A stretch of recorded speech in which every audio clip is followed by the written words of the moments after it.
What is the Mishnah for those who don't know? I grew up studying the Mishnah, but I think most people have no idea what the Mishnah is.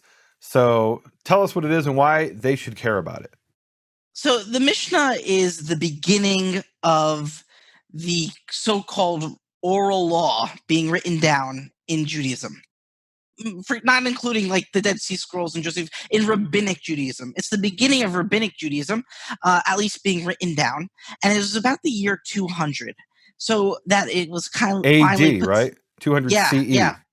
Yeah, and it was put together by someone named Yehuda Hanassi, Judah the Patriarch. But there were other Mishnayot also. It's a little complicated because there were other versions. But what he basically did was take the 5 books of Moses, which talk about different laws in different places, and kind of organize them by different topics. So, for example, there's an entire book on the laws of divorce. And you might be scratching your head and saying, well, wait a minute. There's only like 1 or 2 verses about divorce in the Bible, in Deuteronomy. How do you have a whole book? And so what the Mishnah is, it's the biblical text, but it's also the rabbinic interpretations and laws that come along with it. So it's basically the great rabbinic law book of the year 200. Okay. And it compiles things from previous centuries, right? Not everything is from the year 200, right? It wasn't just invented out of whole cloth in the year 200.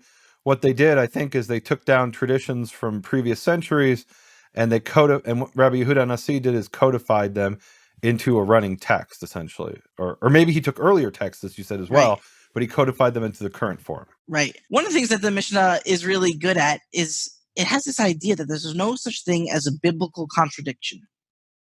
There's no such thing as a biblical contradiction. And with that concept in mind, the Mishnah will kind of tackle lots of really difficult issues of biblical texts in order to make everything really neat and nice. Well, and I've talked about this on my program before, that there are in the Bible, in the Tanakh, things that are might be called apparent contradictions. And I want to share a quick story here. I was listening on the news the other night and I was watching a talk show, and they had this guy on, a Jewish guy, a secular guy, but he was Jewish. And he was talking about why is it that certain religions get so offended when you talk about their religion, and I won't say which religion we're talking about, but he says, look, this is what scholars of religion have been doing for centuries, is they take the contradictions, they show you what that contradiction is, and they talk about it and they deal with it. And I was thinking, that's such a Jewish perspective, right? He's a secular Jew and he has no idea. That's not what they do in other religions. But what you study from a very young age in Judaism is, what are the contradictions in the Bible? So later on, you don't get surprised by somebody who blindsides you. And then what the rabbis will do is they'll say, this is the contradiction, and here are 14 ways of solving the contradiction. Right. That's like what a Barbanel does in his commentary every week on the Torah portion. He gives you a list of 40 questions, and his questions are often more interesting than his answers, because his answers aren't always so convincing. But emphasis, and this is what we learned when we studied Rashi as a kid, is what's bothering Rashi. What's bothering Rashi, the reason he's telling you some statement, is because there's some apparent contradiction he's wrestling with, and he's giving you an answer. And it should be so obvious to you what the problem is that he just spoon feeds you the answer. Well, now after 1,000 years or 800 years later after Rashi, we've got to ask ourselves, what was the problem here? He was smarter than some of us. And once you get used to it, you immediately pick up on these contradictions. So the Mishnah solves contradictions. In a certain way, and after the Mishnah started this trend or reflected it, in Judaism, as time would go on, it'll almost be a positive thing to have a contradiction, because you have a problem, you get to a higher understanding, like a new answer. So what you do in Judaism is you'll come to the rabbi and you'll bring up a contradiction no one ever thought of. And that's a chiddush. It's this innovation. It's a beautiful thing. It's not get out of here. Which in some religions, if you bring don't get out of here. No, in some religions you bring a contradiction in the Bible, and you're kicked out of church. You're stoned out of the mosque or whatever. And in Judaism, it's like no. We want to know what's in the biblical text, and we want to. And if there's apparent contradictions, we want to solve them. We want to know about this. Right. So let me just give an example. Please. In Deuteronomy 15:19, it says, "You shall consecrate to the Lord your God all male firstborns that are born in your herd and in your flock." Okay? So you should takdish, you should consecrate them. Okay. However, in Leviticus 27:26, we have the exact opposite. It says a firstling of animals, however, which as a firstling is the Lord's. It cannot be consecrated by any man. Okay. Okay. So you can't give it over as the offering, or you can. What are you supposed to do? And so how does the Mishnah solve that? Yeah. Actually, before you get to the Mishnah, so you studied in a university, and it was an Orthodox university, but I'm assuming you studied what's called biblical criticism. That is, it's a secular approach that says Moses didn't write the Torah, and if there's contradictions, we don't want to solve those contradictions. We want to emphasize them. So what would be the biblical higher criticism, it's called, right? I've talked about textual criticism, which is something different. But what would be the approach of a so-called higher critic of how they would deal with this problem? The higher critical approach would be that there were two different sources, and that's why you have two different and they actually contradict each other. Right. So Leviticus was written by the P source, and Deuteronomy was written by the D source, and they lived in different centuries in different places and different interests. Right. And they're not only seeming to contradict each other. Deuteronomy may have even, depending on your view, right? Deuteronomy may have even read P and said, I want to give the opposite opinion, or vice versa, right? All right, so that's the higher critical approach. How does the Mishnah solve it? Right, so the Mishnah says in Arachin 8:7, it says, and I'll have it here for you. So therefore, resolve it as follows. Okay, and the words "resolve it," those are in the Mishnah. And before we even get to the answer, it's in the Mishnah. It also says here that you can't say that it's one or the other. It has to be resolved. Okay. You can't say, it's impossible to say one because it contradicts the other. It's impossible to say this one. So the answer is no.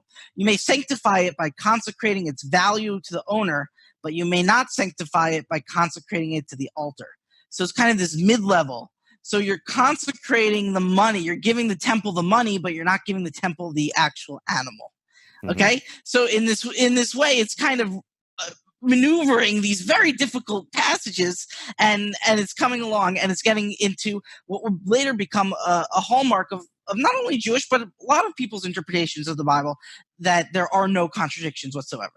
Right, and the idea there is that this is the word of God. God wouldn't contradict himself, and therefore it has a coherent message. Even though it appears to us incoherent or contradictory, there's a way of resolving this. Yeah, if I was reading this and I wasn't trying to think as a rabbi, what I would say in Leviticus, what it means is it already belongs to God, and therefore you can't sanctify it because it already belongs to God. And Deuteronomy is saying, sanctify it, give it over to God because it's his. And therefore, it's not that it's a contradiction. It's using the word sanctify in sort of a different connotation. Exactly. And then the context might be important too, because Leviticus really is a lot of it, not all of it, like Leviticus 19, obviously not. But a lot of things in Leviticus are laws for priests, and especially Leviticus 27. This is very technical information that the average person wouldn't be interested in. Whereas Deuteronomy 15:9 is Moses' speech, the way it's presented is Moses' speech before he dies, and it is for the layman. And it was read publicly. You're right. And this is more important to the Hebrew readers, because in one passage it says, takdish, you shall consecrate. And in the other passage it says, lo takdish. So, these are so clear differences. So it appears to directly be not almost. It's verb. If you take it verbatim, the way it's worded, it's a contradiction. A direct contradiction. Okay. Exactly. And what I was going to point out to you in the Hebrew, because you wanted to read me the Hebrew of the Mishnah. Yeah. So Rabbi Yishmael says, Katuv echad omer takdish. One verse says that you shall consecrate. V'katuv echad omer al takdish. And one says that you should not consecrate. And here's the main line. Efshar lomar takdish. You can't say to consecrate it. Shekvar ne'amar al takdish. Because it already says don't consecrate it. The efshar lomar al takdish, and you can't say don't consecrate it. Shekvar ne'amar takdish. So the answer is going to be about the money. So this is the main. It's this one little Mishnah here, even though there's so many other dozens of others we could have picked. Is the main interpretive method is that everything needs to work together. Okay. So with that, let's move to another interpretive method. And this is called omni-significance. It's a great word. You can use it for anything, but it's really great for rabbinic texts. It's that every little bit is significant, not just a book of the Bible, not just a chapter, not just a verse, not just a word, even not just a letter, even a dot. I love what you're bringing here. So this is probably the central, most important thing in understanding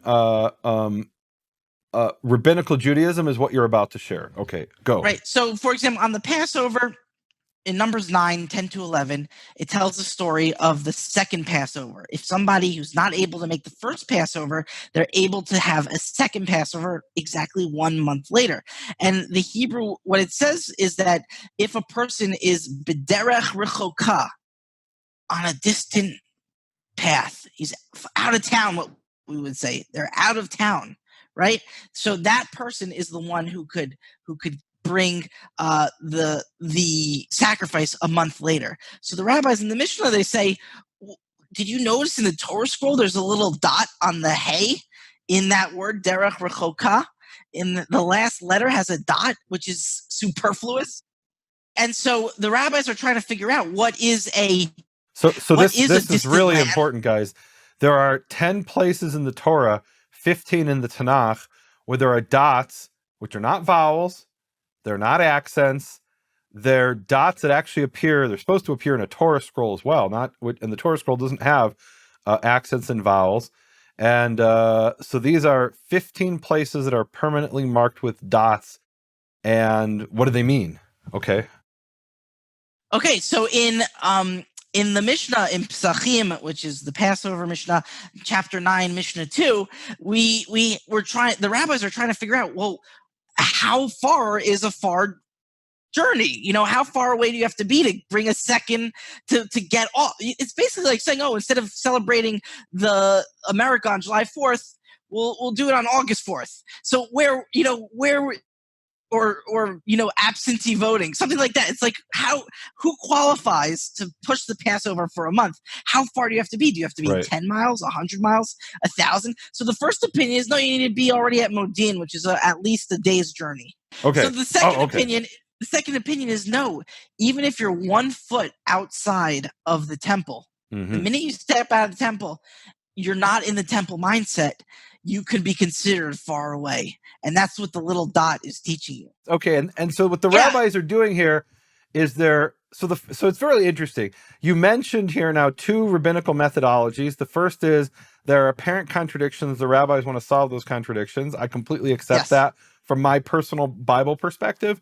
The second one, this idea of reading meaning into every small characteristic of the biblical text, even if it doesn't have linguistic meaning, this omnisignificance, that's a part I don't personally adhere to or agree with, ascribe to. But it's actually important because the reason our biblical text was preserved with such precision is because of this idea of rabbinical omnisignificance.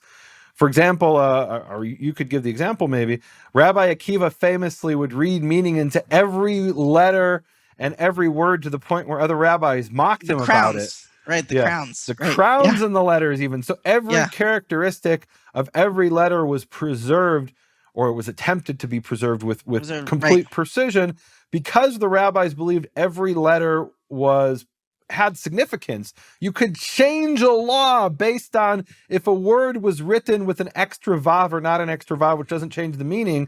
But the rabbis would read meaning. They would say, why is it there if it doesn't change the meaning? It must have some hidden significance that we can read into the text.